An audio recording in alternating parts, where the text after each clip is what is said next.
So I've watched like 2 videos from John Green and 2 from Hank Green about how to live life. And I think that officially makes me an expert.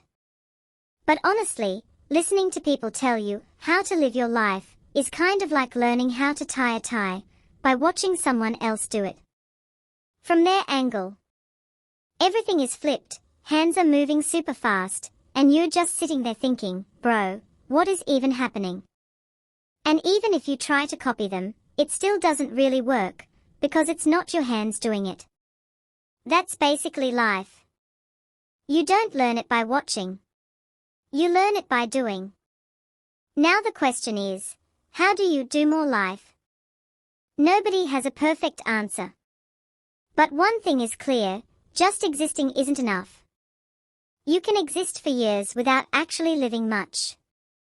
But if you go out more, try more things, meet more people, your life starts filling up way faster. Think of it like a progress bar.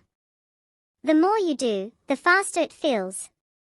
So if you're confused about your direction in life, the simplest strategy is, don't wait for answers, go collect experiences. Because answers usually show up after action, not before it. But okay, that sounds like a lazy answer, right? Just go do stuff sounds like a cop-out.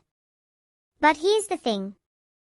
Almost every simple life advice sounds like a cop-out. Follow your dreams. Sounds nice, but it doesn't always work. Because not every dream is realistic.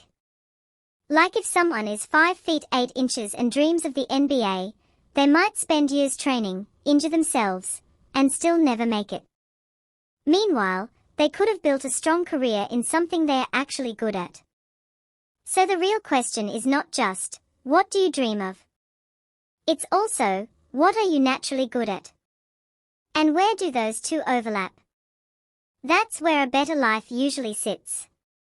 There's actually a famous example of this idea, Randy Pausch, a professor at Carnegie Mellon.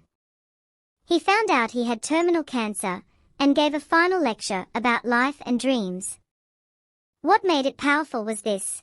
He didn't just chase random dreams, he achieved specific ones step by step. And that's the real lesson, small wins build direction. You don't need one perfect life plan. You just need momentum.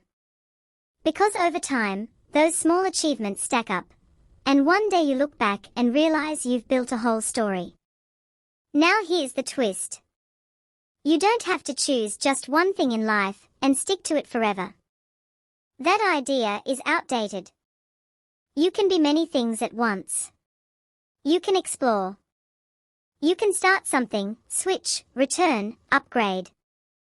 Life isn't a locked path, it's more like a set of open doors. And while you can't open all of them, you can definitely explore more than one. So instead of asking, what should I do with my whole life? Try asking, what can I do today?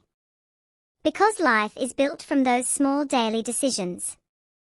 And finally, 2 underrated lessons. First, take care of your future self. Things like health, habits, discipline, they don't show results instantly, but they decide who you become later. Second, keep a record of your life. Not necessarily a strict journal, just a simple log of things you did, places you went, things you learned. Because memory is weak, but written history is powerful. One day you'll look back and realize, you've actually done a lot more life than you thought. And that's the point. Not to figure everything out, but to keep moving enough that life starts revealing itself. Is script K120 image prompt generate KRDO?